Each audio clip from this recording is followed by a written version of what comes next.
एक सच्चे भक्त की कहानी। एक राजा था जिसका नाम स्पर्श था। वह माँ भगवती का बहुत बड़ा पुजारी था।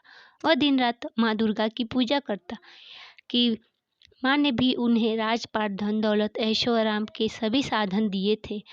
कमी थी तो सिर्फ यह कि उनके घर में कोई संतान नहीं थी। यह गम उन्हें दिन रात सताता था। वो माँ से यही प्रार्थना करते कि माँ उन्हें एक संतान दे ताकि उनका वंश चलता रहे। माँ ने उसकी पुकार सुन ली। एक दिन माँ ने आकर राजा को स्वप्न में दर्शन दिए और कहा कि वे उसकी तेरी भक्ति से बहुत प्रसन्न हैं। उन्होंने राजा को 2 पुत्रियां प्राप्त होने का वरदान दिया। कुछ समय के बाद राजा के घर में एक कन्या ने जन्म लिया। राजा ने अपने रोज दरबारियों को बुलाया, पंडितों और ज्योतिषियों को बुलाया और बच्ची की जन्म कुंडली तैयार करने का हुक्म दिया। पंडितों और ज्योतिषियों ने उस बच्ची की जन्म कुंडली तैयार की और कहा, हे राजन, यह कन्या तो साक्षात देवी है। यह कन्या जहाँ भी कदम रखेगी वहाँ खुशियाँ ही खुशियाँ होंगी। यह कन्या भी भगवती की पुजारिन होगी। उस कन्या का नाम तारा रखा गया। थोड़े समय बाद राजा के घर वरदान के अनुसार एक और कन्या ने जन्म लिया। मंगलवार का दिन था। पंडितों और ज्योतिषियों ने जब जन्म कुंडली तैयार की तो उदास हो गए। राजा ने उदासी का कारण पूछा तो वे कहने लगे, महाराज, यह कन्या आपके लिए शुभ नहीं है। राजा ने उदास होकर ज्योतिषियों से पूछा कि मैंने ऐसे कौन से बुरे कर्म किए हैं जो इस कन्या ने मेरे घर में जन्म लिया। उस समय ज्योतिषियों ने अपनी ज्योतिषी लगाकर बताया। कहने लगी कि ये दोनों कन्याएं जिन्होंने आपके घर में जन्म लिया है, पिछले जन्म में राजा इंद्र की अप्सराएं थीं। उन्होंने सोचा कि हम भी मृत्युलोक में भ्रमण करें तथा देखें कि मृत्युलोक पर लोग किस तरह रहते हैं। दोनों ने मृत्युलोक पर एकादशी का व्रत रखा। बड़ी बहन का नाम तारा था, छोटी बहन का नाम रुक्मिणी। बड़ी बहन तारा ने अपनी छोटी बहन से कहा कि रुक्मिणी, आज एकादशी का व्रत है, हम लोगों ने आज भोजन नहीं खाया, तो बाजार जाकर फल ले आ। रुक्मिणी बाजार फल लेने के लिए गई। वहाँ उसने मछली के पकौड़े बनते देखे। उसने अपने पैसों के तो पकौड़े खा लिए तथा तारा के लिए फल लेकर वापस आ गई। फल उसने तारा को दे दिए। तारा ने पूछा कि तू अपने लिए फल क्यों नहीं लाई? तो रुक्मिणी ने बताया कि उसने मछली के पकौड़े खा लिए हैं। उसी वक्त तारा ने श्राप दिया, जा नीच, तूने एकादशी के दिन मांस खाया, नीचों का कर्म किया है। जा, मैं तुझे श्राप देती हूँ, तू नीचों की झुंझाए छिपकली बनकर सारी उम्र मांस के कीड़े मकोड़े खाती रहे। उसी शहर में एक ऋषि गुरु गोरख अपने शिष्यों के साथ रहते थे। उनके शिष्यों ने एक चेला तेज स्वभाव का था, घमंडी था। एक दिन वो घमंडी शिष्य पानी का कमंडल भर कर खुले स्थान में एकांत में जाकर तपस्या कर बैठा। वह अपनी तपस्या में लीन था। उसी समय उधर से एक प्यासी कपिला गाय आ गई। उस ऋषि के पास पड़े कमंडल में पानी के लिए उसने मुंह डाला और सारा पानी पी गई। जब कपिला गाय ने मुंह बाहर निकाला तो खाली कमंडल की आवाज़ सुनकर उस ऋषि की समाधि टूटी।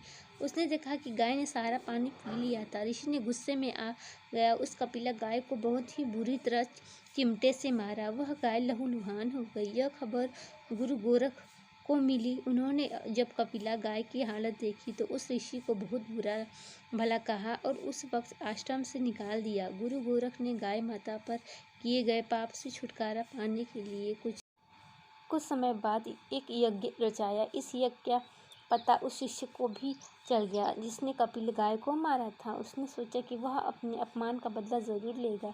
यज्ञ शुरू हो गया। उस चेले ने एक पक्षी का रूप धारण किया और चोंच में सर्प लेकर भंडारे में फेंक दिया, जिसकी को किसी को पता न चला। एक छिपकली जो पिछले जन्म में तारा देवी की छोटी बहन थी तथा बहन के श्राप को स्वीकार कर छिपकली बनी थी, सबका भंडारे में गिरना देख रही थी। उसने त्याग व परोपकार की शिक्षा अब तक याद थी। वह भंडारा होने तक की दीवार पर चिपकी समय की प्रतीक्षा करती रही। कई लोगों के प्राण बचाने हेतु उसने अपने प्राण न्यौछावर कर लेने का मन ही मन निश्चय किया। अब खीर भंडारे में दी जाने वाली थी। बांटने वालों की आंखों के सामने वह छिपकली दीवार से कूदकर कढ़ाई में जा गिरी।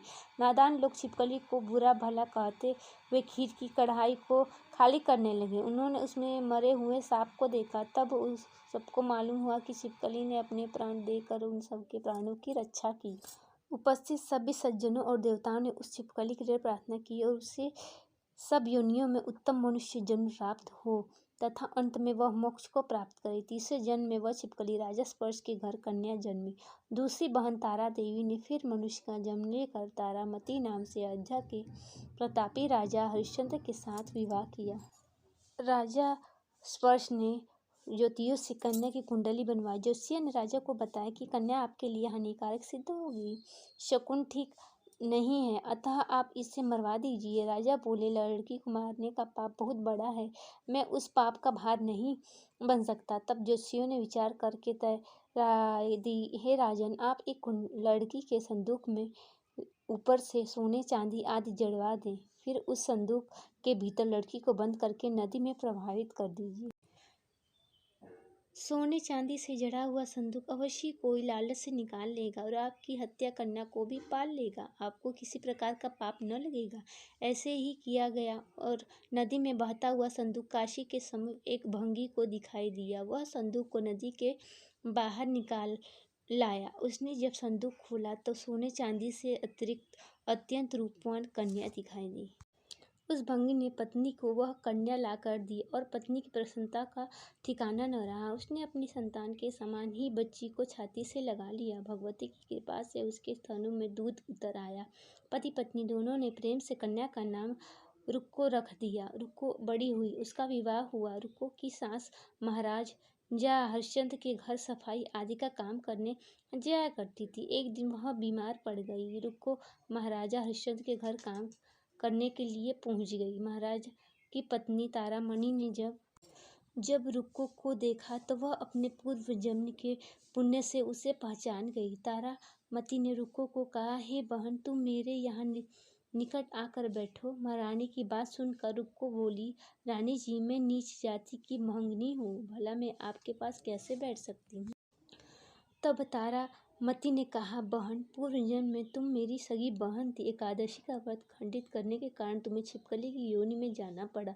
जो होना था सो हो चुका। अब तुम अपने इस जन्म को सुधारने का उपाय करो तथा भगवती वैष्णव माता की सेवा करके अपना जन्म सफल बनाओ।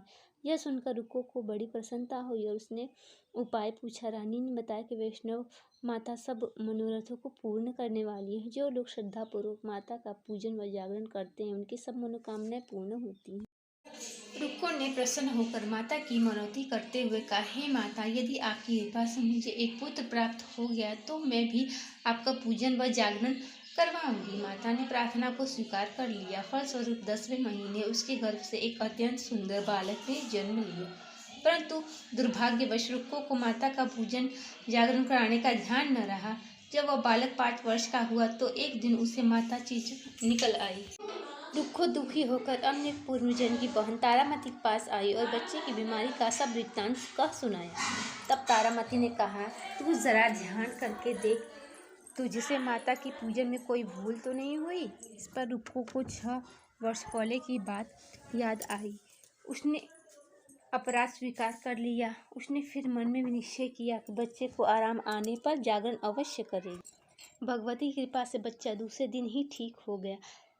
तब रुक्को ने देवी के मंदिर में ही जाकर पंडित से कहा कि मुझको अपने घर माता का जागरण करना है, अतः आप मंगलवार को मेरे घर पधार कर कृतार्थ करें। पंडित जी बोले, अरे रुक्को, तू यही 5 रुपए दे जा, हम तेरे नाम से मंदिर में ही जागरण करवा देंगे। तू नीच जाति की स्त्री है, इसलिए हम तेरे घर में जाकर देवी का जागरण नहीं कर सकते। रुक्को ने कहा, हे पंडित जी, माता के दरबार में तो ऊंच नीच का कोई विचार नहीं होता।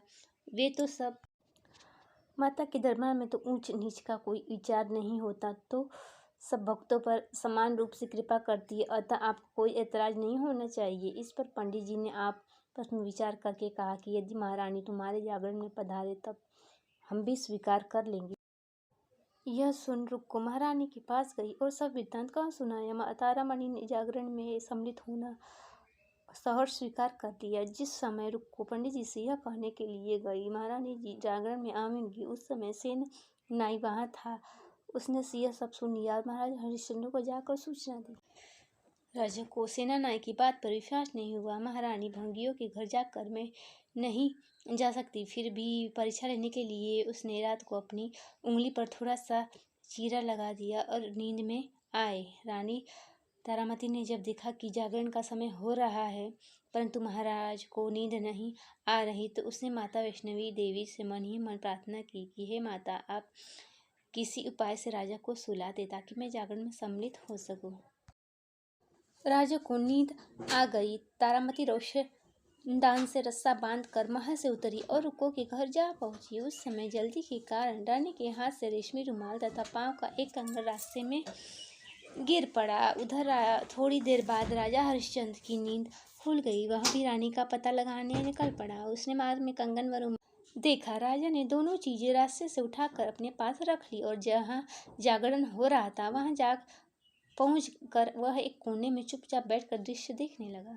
जब जागरण समाप्त हुआ तो सबने माता की अरदास की। उसके बाद प्रसाद बांटा गया। रानी तारामती को जब प्रसाद मिला तो उसने झोली में रख लिया। यह देख लोगों ने पूछा, आपने प्रसाद क्यों नहीं खाया? यदि आप न खाएंगी तो कोई भी प्रसाद नहीं खाएगा। रानी बोली, तुमने प्रसाद दिया वह मैंने महाराज के लिए रख लिया। अब मुझे मेरा प्रसाद दे दें। अब की बार प्रसाद ले तारा ने खा लिया। इसके बाद सब भक्तों ने माँ का प्रसाद खाया। तब राजा ने आगे बढ़कर रास्ता रोक लिया और कहा, तूने नीचों के घर का प्रसाद खा अपना धर्म भ्रष्ट कर लिया। अब मैं तुझे अपने घर कैसे रखूं? तूने तो कुल की मर्यादा व प्रतिष्ठा का भी ध्यान नहीं रखा। जो प्रसाद तू अपनी झोली में मेरे लिए लाई है उसे खिला तू मुझे भी अपवित्र करना चाहती है। ऐसा कहते हुए जब राजा ने झोली की ओर देखा तो भगवती कृपा से प्रसाद के स्थान पर उसमें चंपा, गुलाब, गेंदे के फूल, कच्चे चावल और सुपारियां दिखाई दी। यह चमत्कार देख राजा आश्चर्यचकित रह गया। राजा हरिश्चंद्र रानी तारा को साथ लेकर महल लौट आए। वहीं रानी ने ज्वाला मैया की शक्ति से बिना माचिस या चमक मत्तर की सहायता से राजा को अग्नि प्रज्वलित करके दिखाई, जिसे देखकर राजा का और आश्चर्य बढ़ गया। रानी बोली, प्रत्यक्ष दर्शन पाने के लिए बहुत बड़ा त्याग होना चाहिए। यदि आप अपने पुत्र रोहिताश की बलि दे सके तो आपको दुर्गा देवी के प्रत्यक्ष दर्शन हो जाएंगे। राजा के मन में तो देवी के दर्शन की लगन हो गई। राजा ने पुत्र मोह त्याग कर रोहिताश का सिर देवी को अर्पण कर दिया। ऐसी सच्ची श्रद्धा एवं विश्वास देख दुर्गा माता सिंह पर सवार हो उसी समय प्रकट हो गईं और राजा हरिश्चंद्र दर्शन करके कृतार्थ हो गए। मरा हुआ पुत्र भी जीवित हो गया। चमत्कार देख राजा हरिश्चंद्र गदगद हो गए। उन्होंने विधि पूर्वक माता का पूजन करके अपराधों की क्षमा मांगी। इसके बाद सुखी रहने का आशीर्वाद दे माता अंतर्ध्यान हो गई। राजा ने तारा रानी की भक्ति की प्रशंसा करते हुए कहा, तारा, तुम्हारे आचरण से अति प्रसन्न हूँ। मेरे धन्य भाग जो तुम मुझे पत्नी रूप में प्राप्त हुई। इसके उपरांत सुख भोगने के पश्चात राधा हरिश्चंद्र, रानी तारा एवं रुक्मण भंगिनी तीनों ही मनुष्य योनि को छोड़कर स्वर्ग लोक को चले गए। फ्रेंड्स, ये अगर सच्चे भक्त की कहानी आपको पसंद आई हो तो चैनल को लाइक, शेयर और सब्सक्राइब करें और कमेंट बॉक्स में कमेंट करके ज़रूर बताएं कि ये कहानी आपको कैसी लगी। नमस्कार।